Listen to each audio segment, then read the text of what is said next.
Sure that the farmer is well compensated for the cost he is incurring on the field. So I will stop here. We have a great panel of experts with us today to throw light on these crucial subjects. First we have Professor Visupati Mandal. He is a former professor of soil science and Vice Chancellor, Vidhan Chandra Krishi Vishwavidyalaya in Kalyani, West Bengal. Next we have Dr. N.K. Lenka, Principal Scientist and Head, Soil Physics Division, ICR, Indian Institute of Soil Science in Bhopal, Madhya Pradesh. Both Professor Mandal and Dr. Lenka will talk on the subject of soil health. And then we have Professor T.N. Prakash. He is a retired Professor of Agricultural Economics at the University of Agricultural Sciences in Bangalore. And he was formerly the chairperson of Karnataka Agricultural Crisis Commission. He will speak on how to capture the true cost of farming. I now invite Professor Mandal to take the speech.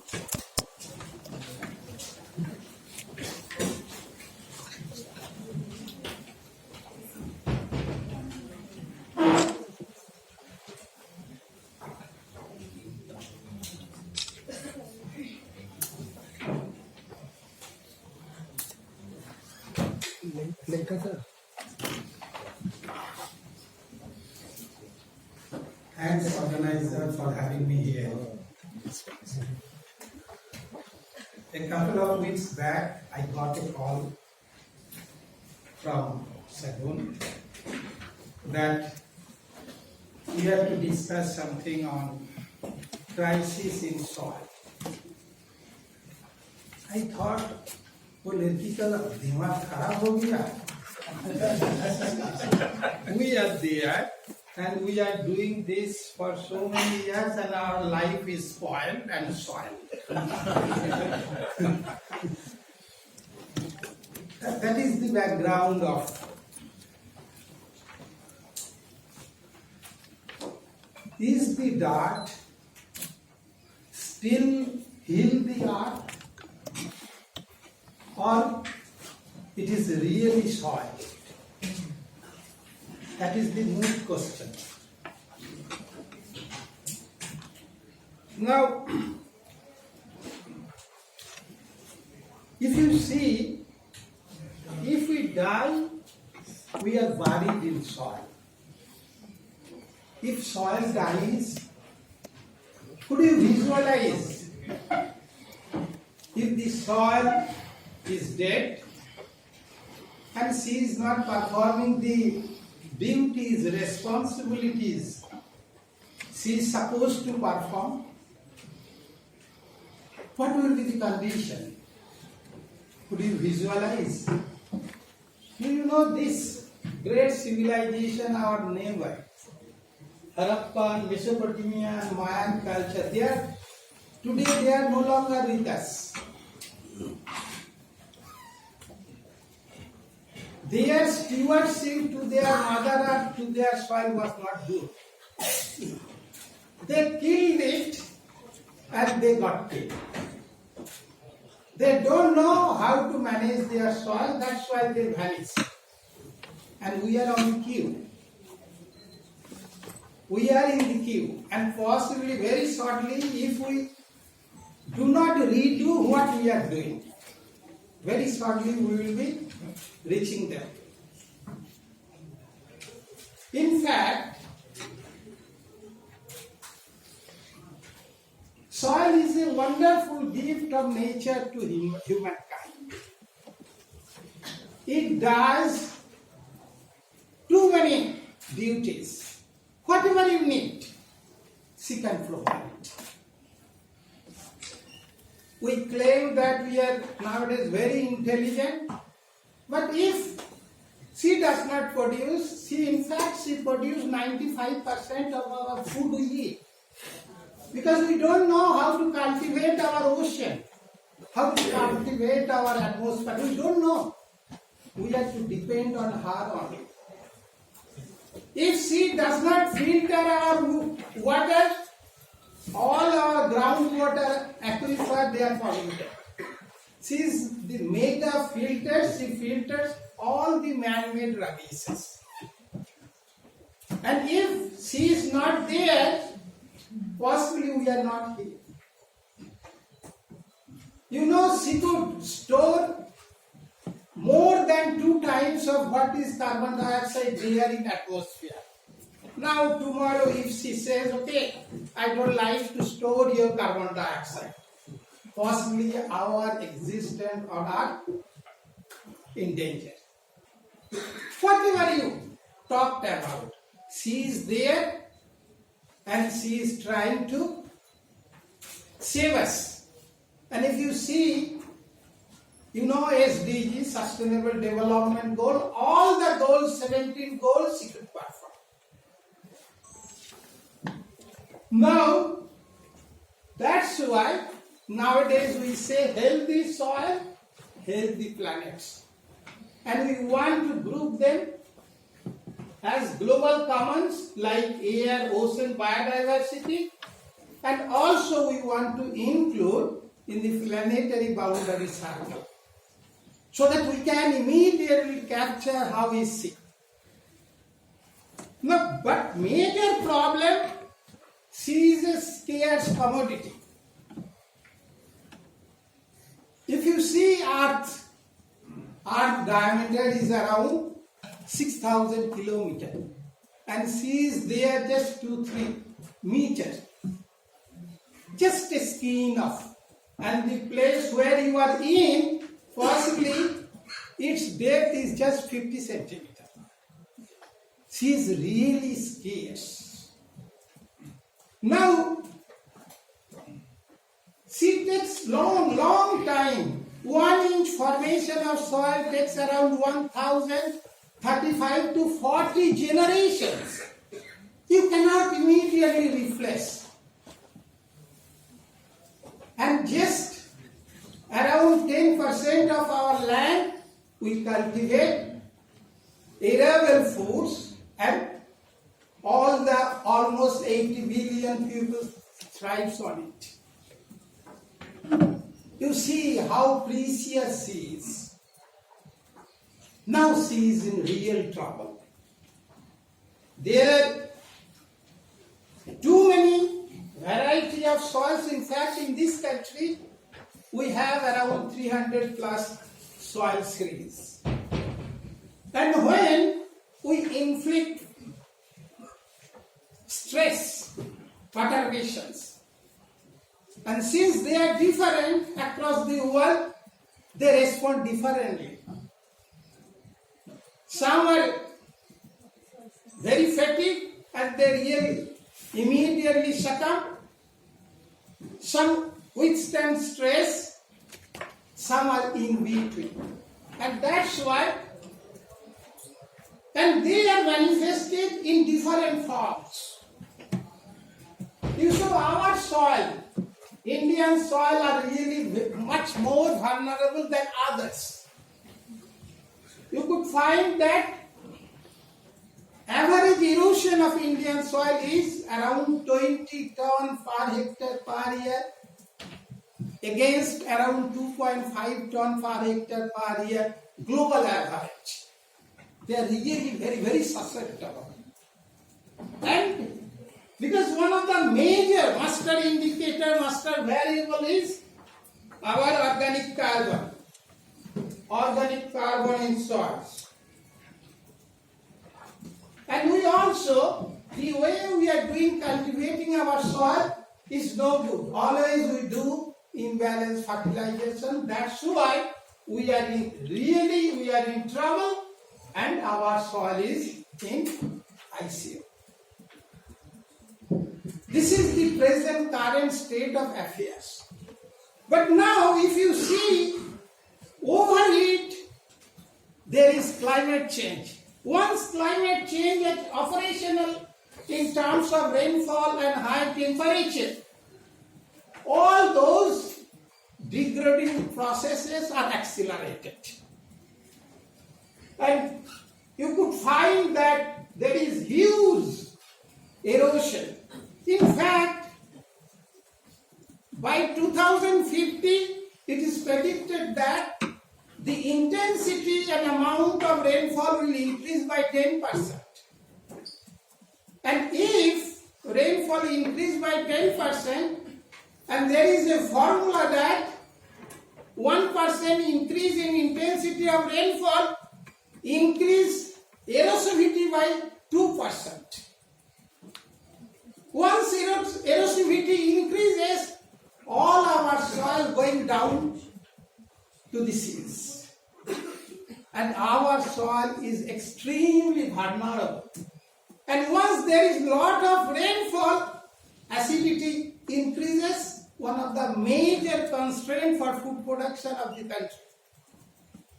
Around 20 plus million hectares of land in this country, they suffer from acidity, and if this continue by 2050, there will be around 40 million hectares of acid soils in the country. It's very difficult to manage. We have around 7 million hectares of saline sodic soils. It will jump to 60 million. It means if it continues, we are really in trouble. And because of that, resilience of our soils is going down. It means if you try to take land care practice, it lost the capacity to bounce back to its original conditions. It means we are really in precarious conditions so far soil resources of the country. She needs immediate attention. Now, if you see how to salvage, what are the coping mechanisms that are in our disposal, how government of India is trying to salvage this situation. We have a large number of global programs on how to rehabilitate degraded soils. But major problem, if you see, this is a current picture published in December, we are not there. If you see India as a country, it is not there. It means hand-holding type of business is not there in Indian psyche. So far, rehabilitation of degraded soils. We are telling that this land is largely, 80-85% of our land is privately owned. It is the responsibility of private citizen, farmer of the country. Besides that, land belongs to 7th schedule and it is the property of the state concern. Now, it is expected that farmers, they will rehabilitate their own land. If we go for overarching transnational body, it will not do. It will not work. Now, can our farmer, do they have the resources to rehabilitate their soil? Now, let us see if they could. Now, commonly, these are the processes went through we can rehabilitate our soils. Now, we soil scientists may not be really very competent to see our soil is rehabilitated. We turn towards social scientists. We are telling, no, our soil, they cannot produce what you require. Can social scientists motivate our people to change their diet? If you are vegetarian versus non-vegetarian, you know the chemistry. If you are non-vegetarian, you need sometimes double, triple of production of food grains.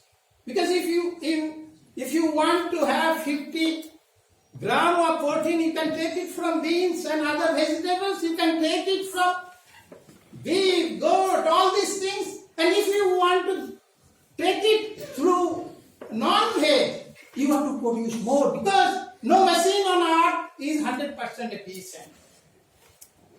Cow, goat, all these, they are just machine, they are converting vegetable protein to animal protein. And ratio is very, very low. Sometimes 6, sometimes 3, sometimes 2. It means one of the most efficient converter of food grain into body mass is fishes. Right? Because, fish is cold-blooded animal. That's why they spend very little energy to keep them going. But if you see beef, goat and others, their food conversion ratio is around 5, 6, 3, 4 line. It means if you want to take your protein through meat, you have to produce, because you have to feed those animals. Can we be?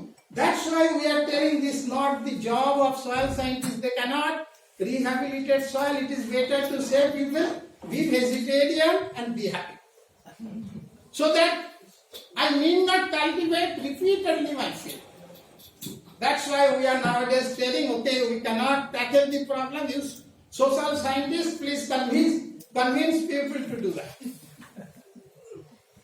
Then, coming to our legislation intervention, use of usable holidaying for the sick. We are telling the soil is degraded, give a rest. Couple of years, okay, what is wrong? Because my government is claiming we are self-sufficient in food grain, we are exporting food, all these things they are telling. $20 billion we are exporting. Right?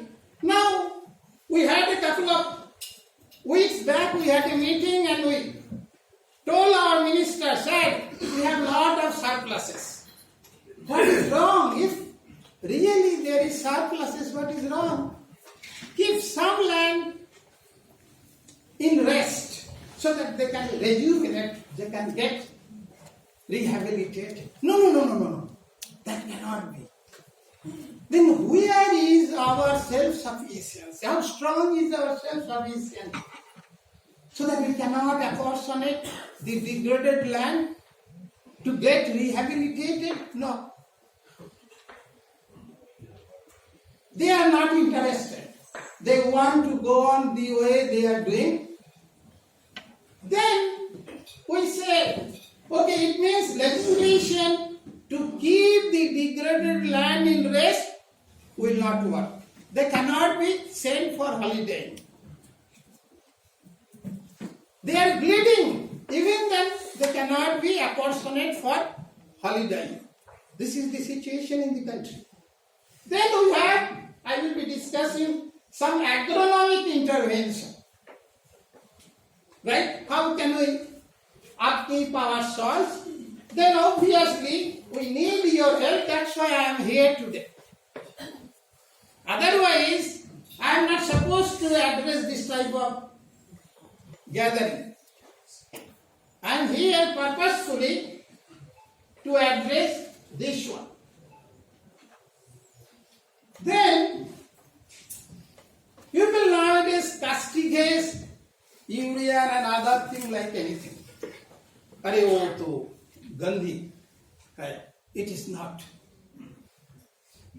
Truly, today, ammonia synthesis is one of the greatest discovery in human history.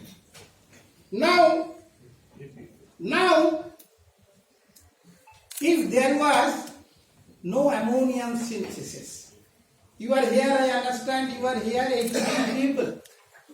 You are to be happy with 41. In fact, if there is no urea, tomorrow urea is vanished, fertile matter, nitrogen, fertilizer is vanished from Earth, we have to live just with our neighbor of 4 billion people. We cannot provide food for 8 billion. This nitrogen, they could do magic. Absolutely magic.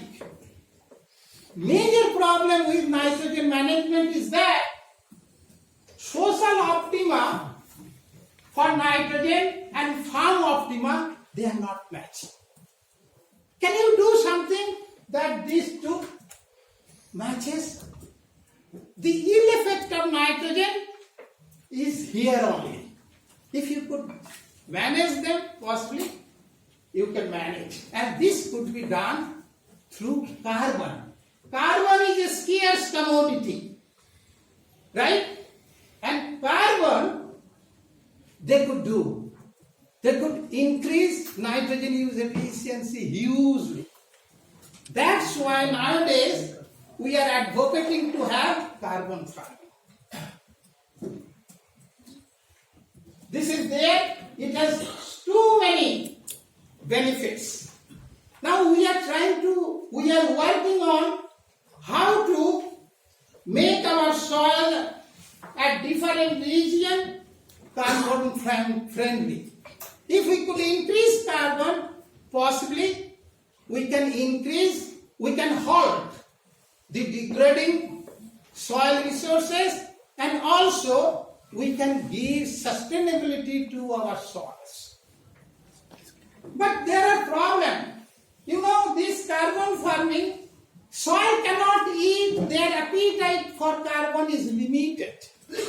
But major problem, when it gets saturated, it has to be maintained. Otherwise, if you again do farming the way you are doing, it will dissipate, carbon dioxide will be emitting out of it. That's why it's a very sticky situation. Now we are recommending not to increase carbon content in soil, but to manage carbon. Wherever it is required, give that amount so that you can maintain your soil health sustainably. Nowadays, government is more important issue. Government is promoting pro-nature farming. And very recently in the last budget, they could allocate around 2,000 crore rupees for natural farming. We submitted a note sheet for carbon farming. But major problem, they wanted to promote natural farming for obvious reason. The government is hard pressed with fertilizer subsidy. This year, they are paying 1.64 lakh crore rupees as fertilizer subsidy. Apparently, the figure is like 1.64 lakh crore. Effectively, it is not like. You know how a farmer spends for fertilizer for crop production? How much amount of money they spend? Fertilizer constitutes just 10% of cost of cultivation of a crop. You just think of just 10% total cost of crop cultivation. Now, if government gives 50% subsidy, it comes 5% of total cost of cultivation of a crop. But they are claiming that we are giving this much of 1.64 lakh crore rupees of money to subsidize your fertilizer. But fertilizer just you are giving 5% of my cost of production. It's not that great. Now government want to withdraw from that business. Now see the chemistry, if they want to promote natural farming. Natural farming is promoted in the name of Namami Ganga project, you know, in the new alluvial zone, Indo-Gangetic plains. Now, Indo-Gangetic plains happens to be the best of the best soil on earth. Now, if you do, there is a detailed calculation, if you promote natural natural farming. This is the report of Indian Council of Agriculture Research. 59% there will be yield drop in wheat, 32% in basmati rice. If you promote natural farming, you have to lose this much of.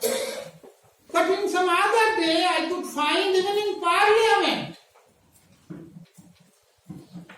Minister is telling that natural farming, there is no yield drop. Now, if you allow natural farming, there will be a severe yield drop in the country.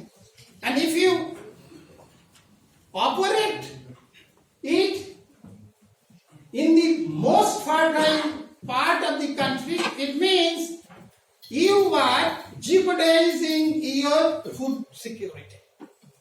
I don't know how far it will do. Yes. Okay. Now, besides that, there are a couple of fundamentals. Fundamentals that I try to capture all the land care practices of the country chronologically since independence. Most unfortunately, I should say, error of judgment was made during 1960 to 1990, when land care practices needed the most. Because during that time, Green Revolution was there in the country when land care practices was, but our geneticists, they are so brilliant. Every day they came up with good crop variety. And they could give good yield. And that's why our so-called government, they forgot the need of good land care practices. And because of that error of judgment, we are currently landed up in a very bad situation. Then again, my government says, my Prime Minister says, we have 104 million hectares of land degraded. My Prime Minister, he says that I cannot rehabilitate more than 26 million hectares of land by 2030. I have no money. I cannot do that. Government claims that they have a fantastic soil health mission, but it is now currently almost defunct.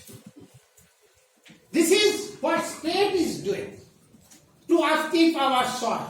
Now, what individual farmers are doing? 86% of our farmers, they are small or marginal. They don't have money to invest for land care practices. Now, government is telling that they have doubled the income of farmers.